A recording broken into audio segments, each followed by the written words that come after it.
Hello everyone, and welcome to our webinar today, Managing Multi-Omics Metadata at Scale. I'm Andrew Cowley from Genestack, and I'd just like to go over some quick ground rules around how this webinar is going to work. Firstly, the webinar will be recorded, and we'll make the webinar available to attendees afterwards. The presentation today is around 20 minutes long, and it'll be followed by a Q&A session. If you've got any questions, which can be related to the webinar, or in general, if you had any questions for Genestack about maybe wider omics or digital health, then you can ask them by clicking on the question mark bubble icon and typing in your question. We'll collate them and put them to the speaker anonymously. Finally, when the webinar is over, a short survey will pop up. We'd really appreciate your time filling this in, and it'll help us to tailor future webinars to your interests. So with that out of the way, it's my pleasure to introduce our speaker, Kevin Dialdestoro. Kevin heads up the data science consulting team at Genestack. He's worked closely with top pharma, agri-science, and consumer goods companies to revamp their omics data management and data science capability. And before Genestack, he did his bioinformatics training and research at Oxford and Cambridge. Over to you, Kevin. Okay, hello everyone. So thank you so much for joining this webinar. We will talk about how to manage omics metadata more effectively, which is super important for making data findable, reusable, and accessible for big data analysis. Our agenda is pretty simple. First, we will look at why metadata management needs to be more automated and user-friendly. Then we will share our solutions, Omix Data Manager, and the growing trend of industry collaboration. And finally, we will show how our clients have successfully revamped their metadata management capability. Before we start, let me quickly introduce myself and Genestack. I'm Kevin, and I'm heading up the data science consulting team at Genestack. So I help organizations revamp their data management and data science capability. I started my journey in Oxford studying HIV evolution, and then in Cambridge looking into cancer systems biology. And a common theme throughout my career is the importance of data. Successful projects tend to have big and high quality data sets behind them. So I'm very excited with what we can achieve with omics data, which is why I'm at Genestack. Omics data management is at the heart of what we do. We are based in Cambridge, UK. We work with both small and some of the largest organizations, including Roche, AstraZeneca, Unilever, and Corteva. Our flagship product is Omix Data Manager, which makes data verification simpler.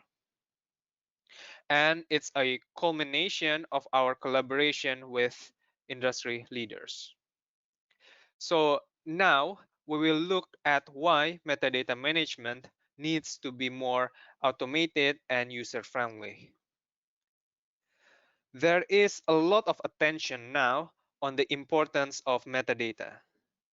This is some quotes from a recent BioIT article by Brian Roberts from Roche on the evolution of data capability. And there are lots of insights in this article that explain why metadata is so important. Metadata helps you to extract more values from data. It prevents misuse of data. And most importantly, it allows data reuse. There is a significant shift from primary use of data to secondary use of data, because data of bigger quantity and quality leads to better predictions and insights. So we all agree that metadata is super important and we want it. But the challenge is in capturing them. And that's why Breen makes the point that automated metadata capture is crucial. This brings us to the focus of this webinar. We need good metadata to make data findable, accessible, interoperable, and reusable. But often, we don't have sufficient metadata. Some metadata is missing, inconsistent, or incorrect. And there are three main reasons for this. The first one is that collecting and curating metadata tends to be labor intensive. People are complaining that they don't have enough resources. Secondly, different data types tend to live in different systems, some in LIMS, some in the data analysis systems. So it's complicated to bring them together. And thirdly, people are complaining that capturing metadata is tedious. So it's very important to make the process as smooth as possible. So these are the top reasons. And so our strategy for overcoming them is pretty simple. To overcome the labor intensive aspect, we want to automate ingestion and curation as much as possible. And to overcome data stuck in silos, we want to make data sharing and access effortless. And we want to improve the experience for different types of users, from biologists to bioinformaticians. By getting the metadata process right, your researchers will be able to organize data faster. Your data scientists will discover and access AI or machine learning ready data more easily. And the increased productivity will naturally lead to higher data utilization, leading to fewer redundant experiments. Ultimately, it leads to better target identification, biomarker or dosing strategy, and patient selection, which will lower trial cost and improve the likelihood of success. Our big success story is with Roche. This is a slide that was presented by Tom Kaiser from Roche at BioIT last year. On this slide, you can roughly see three stages. First, you ingest metadata and process data from a file system or data lake into our system in Genestack. Typically, this is automated by bioinformaticians. And then, secondly, the data is curated by biologists in our system. And lastly, the data is made accessible and discoverable via a data catalog, as well as via Python or R for data scientists to do custom analysis. And we will zoom into this process shortly. Before that, I'm just going to give an overview of our overall solution and approach. In a traditional data landscape, you typically have this setup. We have sample management, ELN, and LIMS at the start of the process on the left-hand side here. The raw data would then be stored and processed via pipelines, right? And somehow we expect these data to be findable and accessible for downstream visualization tools on the right-hand side in this diagram. But people have realized now that this setup doesn't work. There is a gap in this process, which will often lead to missing or inconsistent metadata, not knowing the relationships between study, samples, expression data, variant data, and so on. and difficulty in sharing or searching data across departments. So that's the motivation behind our product. It's called Omix Data Manager, and it has three parts. The cornerstone is metadata management, which is the focus of this webinar. On top of this, you have data model, and on top of that, you have centralized search capability. You can search across study, across omics, across data and metadata from different sources. And you can see that it fills the gap between data lake and data portals. It improves the quality and findability of your data in data lake, and it facilitates rapid development of data portals, let's say in Arshani or Spotfire. And beyond the technical solution, we would like to highlight the importance of industry collaboration. We are now pretty convinced that data management is a very expensive problem, but fortunately, it's a common problem. We see a growing trend of organizations willing to share knowledge and cost to accelerate development. So we have been sharing our product roadmap and prioritizing them together with the likes of Roche, AstraZeneca, and others. And we would love you to join us. So I have shared an overview of our solution and strategy. And now we are going to see how this looks in practice with a little bit of product demo. There are 5 important steps. The first step here is to agree on a minimum metadata model because it will drive the metadata standards, and people need to agree and know what should be captured and what ontologies or controlled vocabularies to use. The second step is to make the ingestion and curation process as simple as possible because you want to maximize user adoption. But what's simple for bioinformaticians may not be so simple for biologists, right? So you want to cater for both types of users. The third important step here is to automate curation as much as possible because this will save time and minimize mistakes.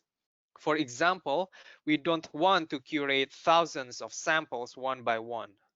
The fourth step here is to make data sharing effortless. This will facilitate the growth of your shared data asset. And the last step here is to simplify the discovery and access to cross-study and cross-omics dataset. This will enhance the reuse and value of your data.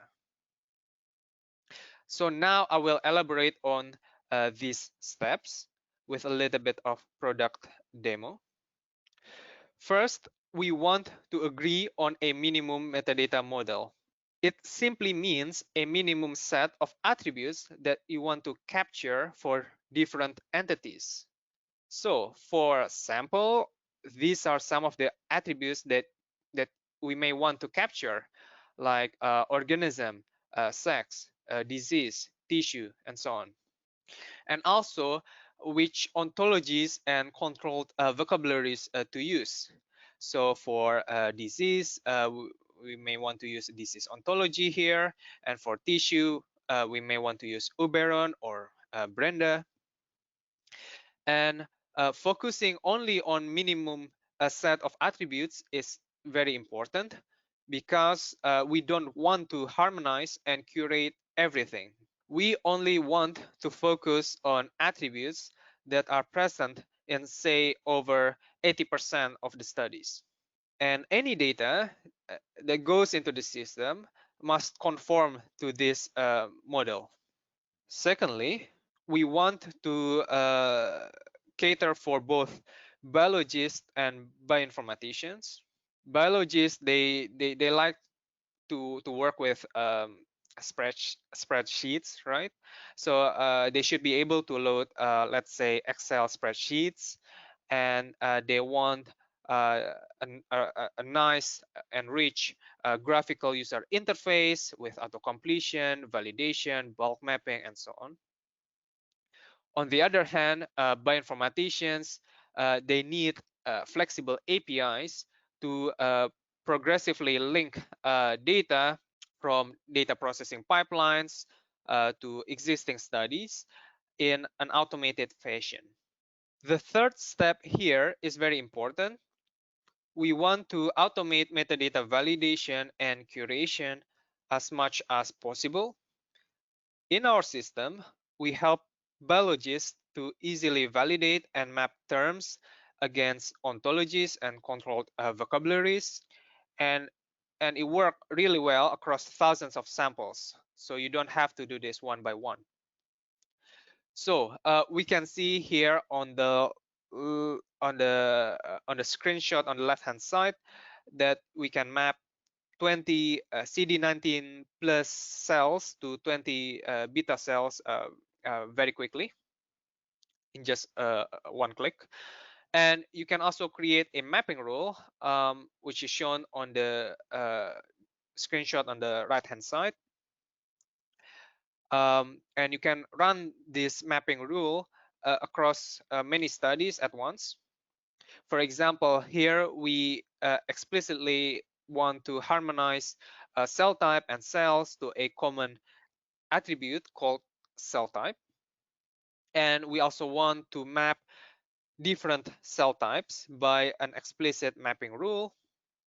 Similarly, we harmonize sex and gender into a common attribute called sex, and we map the sex values automatically to a dictionary via a synonym lookup.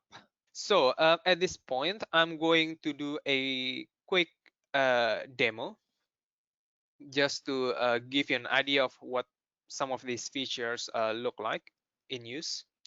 So what you are seeing here is Omix Data Manager running on our public instance. You can easily deploy this on your own environment. So I'm going to log in. This is the dashboard, and I can immediately start to browse studies, private and public studies, and also data that has been shared by my colleagues. I can set up metadata template, import data, or let's say designing a new study. So let's do that. Let's try to design a new study. When we choose to do this, we get to choose a template, a metadata template. There are many test templates here that I've been playing around with. Ignore them. Let's just focus on the first one. Before selecting this template, let's see what it looks like. So let's click this explore button. Okay, so it looks like this. You can see some of the expected attributes for study, for sample, for expression data, for variant data, and so on. Okay, so for sample, these are the expected attributes. So you can see that the way I've set this up is that most of them are optional, and for cell type, I set it as required or mandatory. And these attributes are linked to ontologies or controlled vocabularies. So for cell type, we're using the cell type ontology here. Okay, and you can assign the expected data types for these different metadata attributes, whether they can take a single value or multiple values. You can set compound attributes and so on. So there's a lot of flexibility here. So we're going to play around with this template. So let's design a new study using the template that I have just shown you. To start with, we have blank sheets for a study here and also sample. Okay, we can then add the expression or variant data as well once they are generated later in the process. All the other omics data will appear as additional tabs here once they are available. Yeah, so this is what the sample tab looks like. It works like Excel, so you can immediately type in values here. Let's say for under organism here, for the first sample, we can type in human. Okay, and you can see that it has found Homo sapiens, and you can see that it's taken from the NCBI taxonomy. Okay, if the term matches the what's in the ontology or control vocabulary, it will be highlighted in green. You can drag and copy like in Excel, and you can also import um, a spreadsheet. So let's do that. Okay.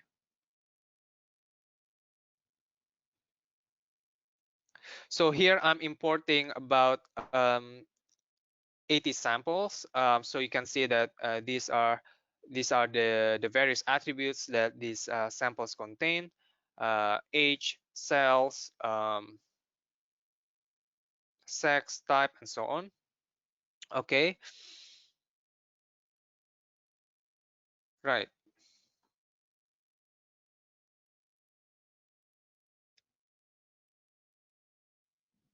So some of the attributes, they match the attributes in the template, which are highlighted in yellow here. So the sex attribute is correctly assigned to the template attribute, and also age. And if we keep scrolling to the right, we also see some attributes that are highlighted in gray here. And you can see that, for example, cells here, it doesn't match the what's on the template, right? And we'll see how to fix this later on. Okay. So the values under the sex attribute are highlighted in red because they don't match the terms in the controlled vocabulary. Okay, so we can fix this. Let's say for F, it should be female.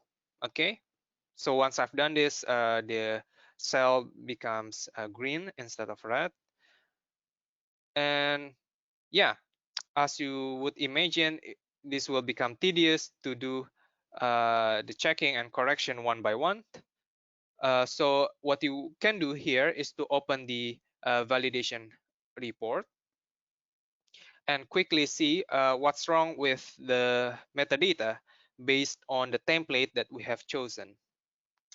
So it says, for example, that the sex values are incorrect, and it says that the cell type here is missing, and we can perform bulk mapping to fix the sex attribute. So for example, if we click this, then yeah, we're mapping all the F values to female, right? So this will apply to 71 samples. Okay, so you can see here that all the female values are corrected immediately. And as for the cell type, we actually have this information. So at the moment, it's complaining that the cell type information is missing, right? And we actually have this information, but it's recorded in a different column, cells, which is not what's expected by the template. So what we can do here is to harmonize it by mapping this to the cell type attribute.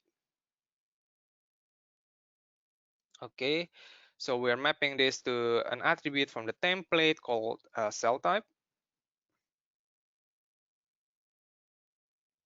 Okay, so it's pretty simple, right? And now all the cells under cell type have been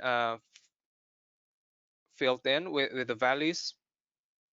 But the system is still complaining that these values don't match the ontology, which in this case is the cell type ontology, and we can fix this just like we fixed the sex values earlier.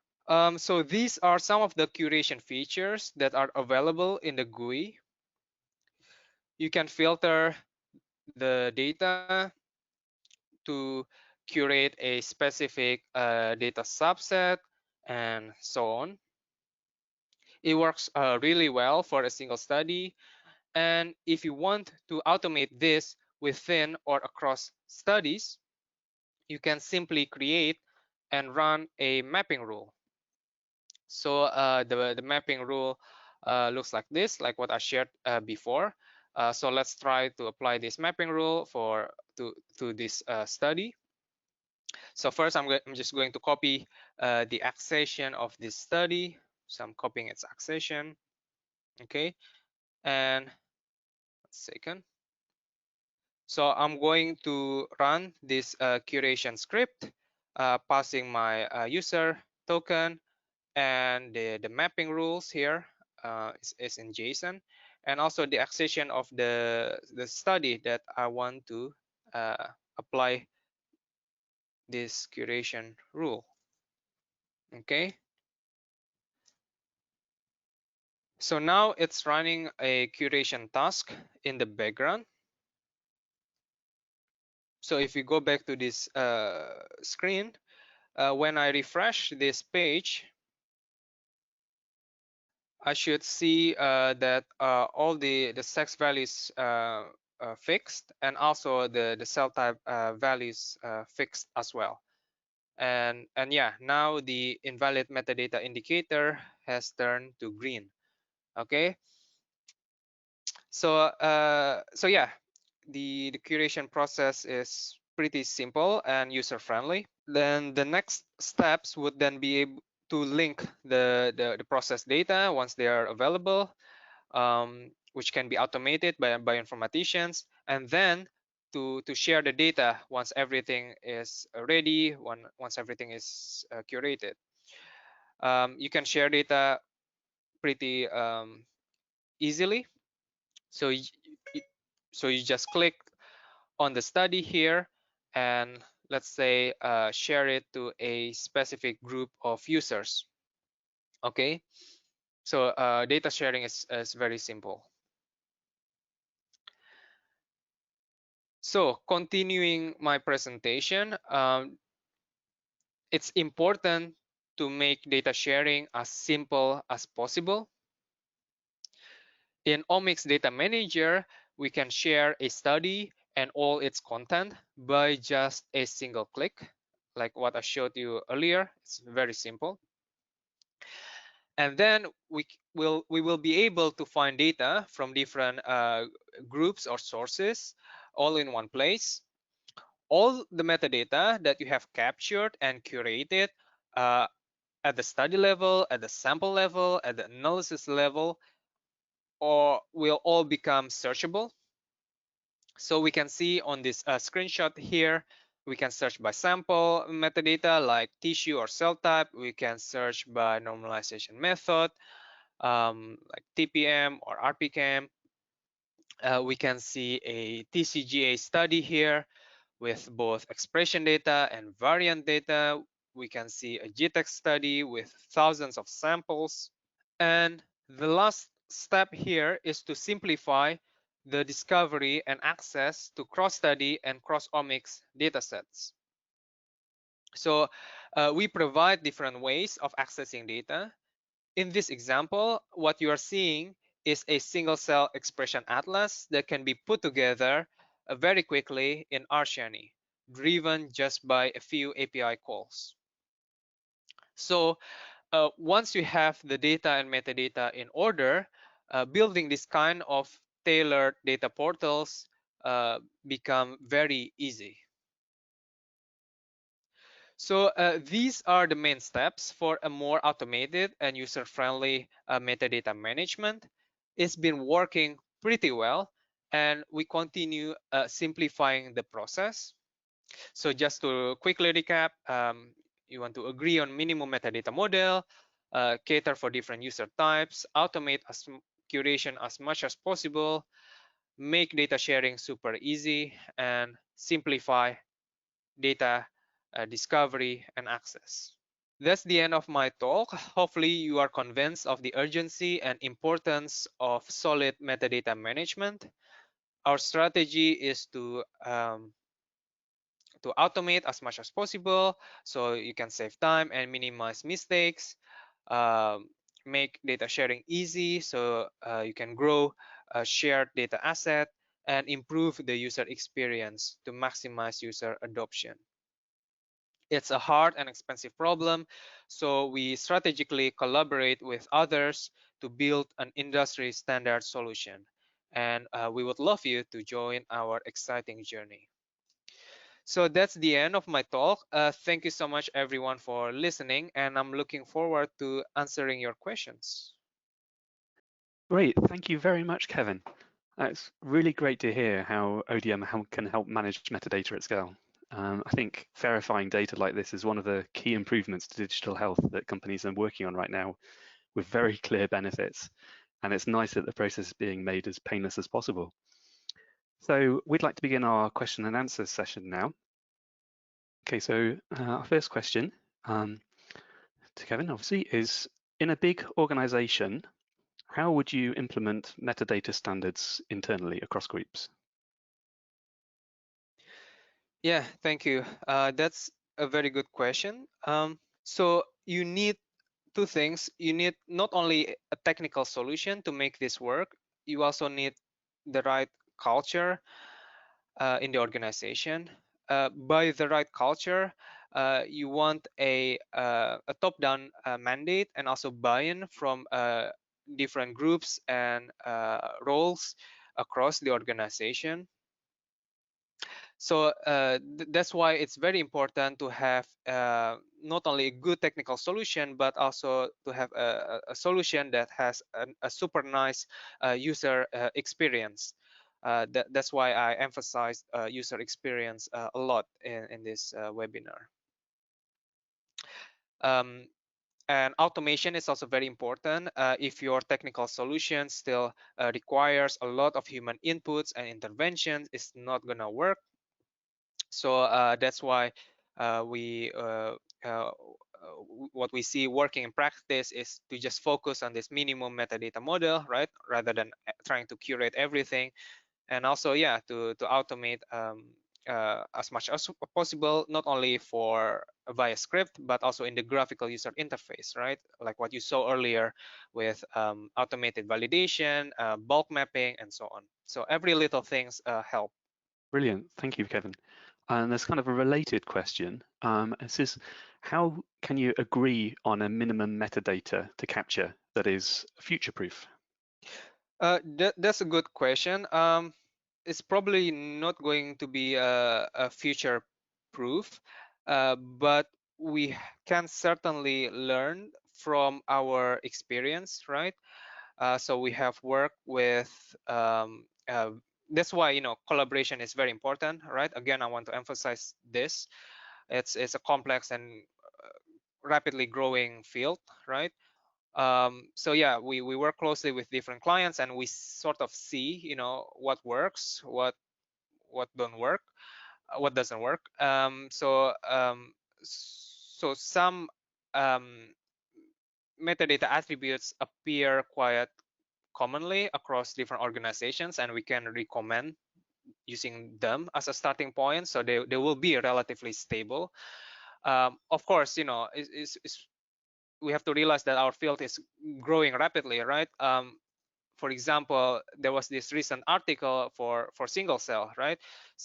Single cell, you know, is a relatively new type of data modality, and now the industry is converging into metadata standards for single cell. Um, so yeah, when this kind of new data type arrives on the scene, you will have to extend your metadata model.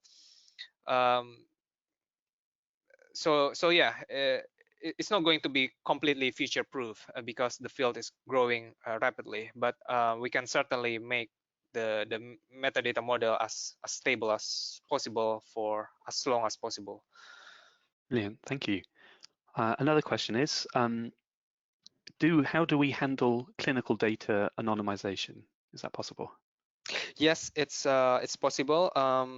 Again, it's template it's template driven, so you can mask. So two things, right? You can mask certain attributes, make the attributes only available to a certain class of users, um, like uh, the blinded group. Um, as for the process of anonymizing the so yes, I was answering it more from the masking angle, right? But for the anonymization itself, at the moment there is no functionality to do that anonymization. So you'll have to anonymize the data when entering it and when entering the data into the system. Great, thank you. Another question, can clients use their own ontologies or control vocabularies in Omix Data Manager? Yes, absolutely. It's super simple to add your own ontologies and control vocabularies. You can import them as OWL file, OBO file, and so on. Typically, we also integrate with external ontology management system, which can be partner provided like Sentry or something that you may have developed in-house. So yeah, it's pretty simple. Thank you. Another one is, can we exploit the semantics of perhaps the metadata to build some downstream processes like a knowledge graph? Oh yeah, absolutely yes. Ev Everything is queryable via API. The relationships, the metadata attributes. So yeah, it's there's no technical difficulty there. Great. What are your thoughts on organizations deciding between buying a solution or building their own? Uh, that's a good question. So um, I think building so yeah, if we're just focusing on data management, right, we have to realize that data management problems are pretty common across organizations, right? It's not organization specific. um, in the past, yes, there was a tendency to build an in-house solution because there was no good vendor based solution back then. But I think more and more and what we're seeing is that more and more organizations are understanding that this is not a good idea. Building data management solution for omics data especially is difficult because things move really fast, grow rapidly in terms of volume, modality, use cases. So yeah, there's a growing trend towards just buying a solution for especially for data management, and you would typically complement this vendor data management solution with, let's say, in-house uh, custom data processing tools that are organization specific. Great, thanks. We've still got time for a few more questions if people would like to ask anything else. Okay, we have a question. Would we need to do a data migration if we use ODM?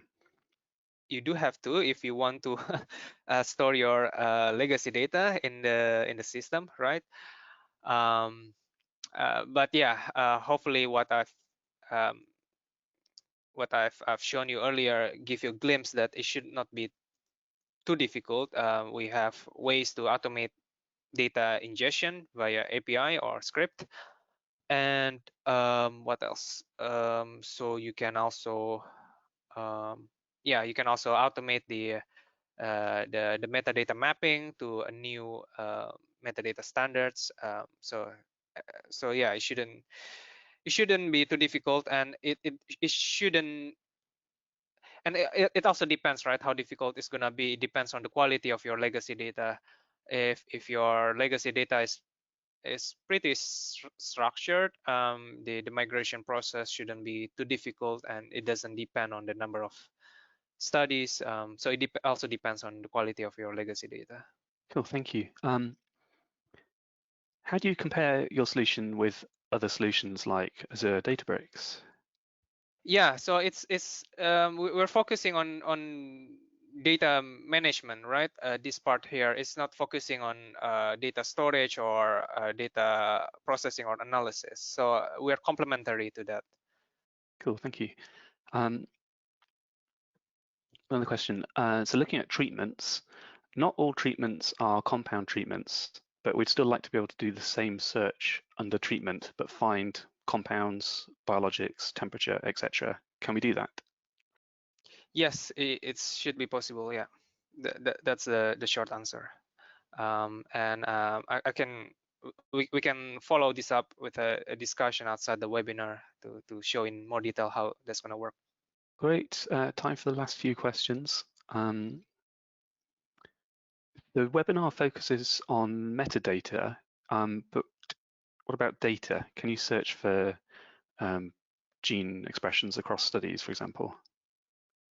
Yep, that is possible. Yeah, I know that this webinar focuses on the metadata aspect, but yeah, the system actually also indexes the process data like the genotypes and the expression values. So yeah, you'll be able to integratively slice and dice the metadata and the data. So if you look at this example RCNA app here, you can look up for a specific gene and get its and retrieve its expression values across studies, right? So yeah, that's possible. Great, thank you. Does the system track raw data files like FASTQ and BAM? And is that automatic, or do you have to manually enter the locations of these files? So the first part of the question is, does it track the raw data location, right? Like FASTQ and BAM files. So the answer is it can. It's up to you whether you want to track them or not. Some of our clients do track them, some don't. In terms of the process of recording the data locations and tracking them, no, it's not. Everything is automated. Okay, thank you once again very much, Kevin. I think we'll wrap it up here. Thank you everyone for attending and for sending in your questions. I'd like again wants to remind you that when you close the webinar, there'll be a short survey, and we'd be really grateful if you could fill that in. Otherwise, thank you once again for attending, and I hope you have a great rest of the day.